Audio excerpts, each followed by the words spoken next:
Ayan na guys, ang linuto kong langka. Malapit na maluto yan guys. Ayan. Alam nyo ba guys, langka na yan. Galing pa yan Bicol. Dala-dala ko nung pag-uwi ko. Ayan, malapit na siya maluto.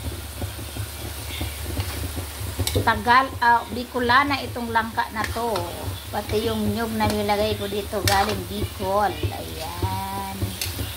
Malapit na maluto. Lagyan ko ng sili. Dito man guys, pinisa yung sili eh. Baka maanghang. Masili kami.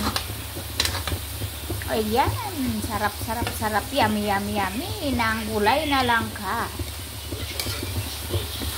Yummy, yummy ang gulay na langka. Ayan. Ang sinahog ko niyan guys, tinapang Bicol.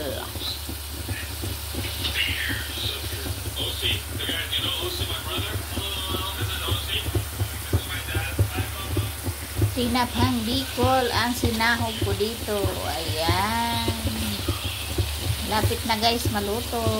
Ilang minutes na lang. Luto na siya.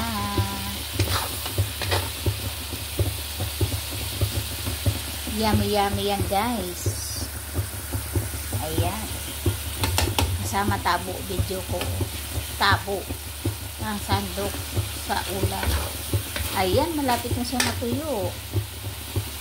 Ayan, ayan, ayan. Malapit na matuyo ang ating gulay na langka. Painaan ko ng apoy. Nasusunog siya.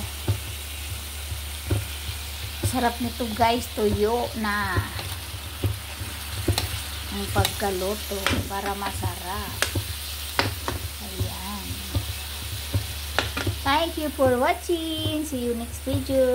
Pa-share naman ang ating video. Pa-like. Thank you for watching. Bye-bye.